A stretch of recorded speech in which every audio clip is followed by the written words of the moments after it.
سر ایک اور چیز ہے کہ لوگ صرف فیلئر میں ہی نصیب کو کیوں یاد رکھتے ہیں، جب ان کے ساتھ کچھ اچھا ہو رہا ہوتا ہے تب وہ کیوں نہیں نصیب کو یاد رکھتے؟ بڑے جب میں نے قرآن پاک میں وہ آیت سنی تھی نا تو میں اس پہ بڑا مجھے خوشی بھی، اور کتنے دن میں اس نشے میں رہا. اللہ تعالیٰ کہتا ہے کہ جب تم پریشان ہوتے ہو، جب مصیبت میں ہوتے ہو تو مجھے بار بار یاد کرتے ہو.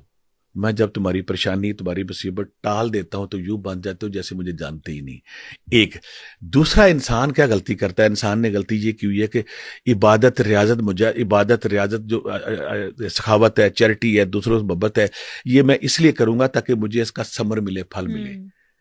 ہر انسان کہتا ہے کہ میں نے نماز اس لیے، حالانکہ وہ یہ بھول جاتا ہے نماز فرض ہے اور رب کے قرب ہم نے ہر صورت کرنا ہی کرنا ہے. انسان یہ کہتا ہے کہ میں نے اتنی عبادت کی، اتنی تسبیحاں کی، اتنے مسلے کیے، اتنی چیٹی کی، اتنے عمرے کیے، اتنے حج کیے، اس کا پھل مجھے کیوں نہیں مل رہا؟ یہ وہ انسان کی غلطی جہاں مار کھاتا ہے. اللہ تعالیٰ کہتا ہے میں صبر اور شکر کرنے والوں کے ساتھ ہوں. ہم جب فیل ہوتے ہیں، ناکام ہوتے ہیں، تو ہم قسمت کو رونا شروع کرتے، میری قسمت میں ایسے تھا، یہ تھا، وہ تھا. اللہ کی ذات پتہ کہتی ہے یہاں وہ بول، اللہ کہتا ہے کہ میں مصیبت دے کے، مشکل دے کے، تنگی دے کے آپ کو آزماتا ہوں. یہ اللہ کی آزمائش کے طریقے ہیں. آپ کو تنگی دے کے، آپ کو مشکل دے کے، پریشانی دے کے، بیماری دے کے.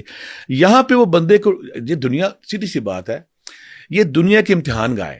میں اکثر یہ امتحان میں کہ سارے زمانے کو پتا ہے، اور امتحان گاہ بھی ایسی کہ اللہ نے پیپر ہمیں پہلے سے دے دیا ہے. پیپر ہمارے پاس موجود ہے، یہ اچھائی ہے، یہ برائی ہے، یہ تکبر نفرت، تکبر غرور ہے، یہ اخوت محبت پیار ہے. انسانیت کے ساتھ رہو گے، محبت کرو گے، تم اچھائی کی طرف جاؤ گے، برائی کی طرف برائی جاؤ گے. آخرت کے لیے بھی تیار کر دیا نا ہمیں کہ سوال سارا سوال پیپر دے دیا.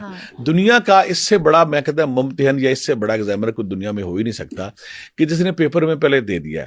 اب جب بھی ہماری کوئی ناکامی ہوتی ہے نا تو ہم فوری طور پہ کہتے ہیں کہ میری قسمت خراب ہے. قسمت خراب نہیں ہے.